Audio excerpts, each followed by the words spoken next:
sumingit. Dadaan ako, baka bigla pang may sumirit. Mainit ang ulo ko at magulo ang isip, dahil ako ay nagising sa panaginip.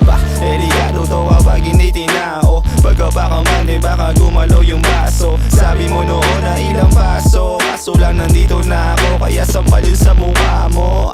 Bakit para bang ikaw ay naingganto? Tingnan mo mukha mo, magana bawat kanto. Ang sabi ko sa inyo, ilayo nyo to sa tao, habang pinapalo ko na lang doon yung sako. Moves, teka lang ulit, paabot nung inhila. Yung ilong ko vacuum na nagiging erasa. Kinikinig na naman sa tama parang kontinensa. Tapos sinabayan ko ng dog sa pool, malahimik. Kalasin sa bawal kaya walking zigzag. Paningin ko para lahat ang upuan beanbag. Pero kung may laman pa yan ang kinamahit that, kaya wag mo nang balaki na itesting ubo si Joseph Black. Sa'kin, pag may nawala wag mo nang hahanapin, kasi yung pake ko parang wala din sa'kin. Kahit naglabas ka pa ng ballpen, lakong isusulat yan kung meron man shit happens. 1 up, 2 down, speedball nila sa kitchen. 8 lines straight, sabayan mo pa na pilsen. Samakan mo na din na tatlong pop doon sa vape pen. 2 spouse, pagkasama di ka mabibitin. Sit back pero di relax, amat ko ngayon medyo magulo. Yung tropa ko may pipa na may tubig na kumukulo.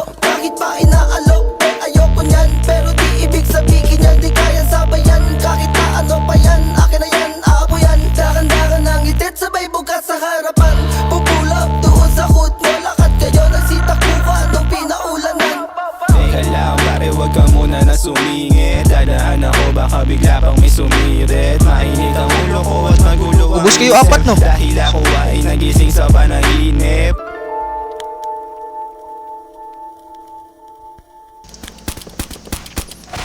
Ubos kayo apat, no? Uy, ubos kayo, no?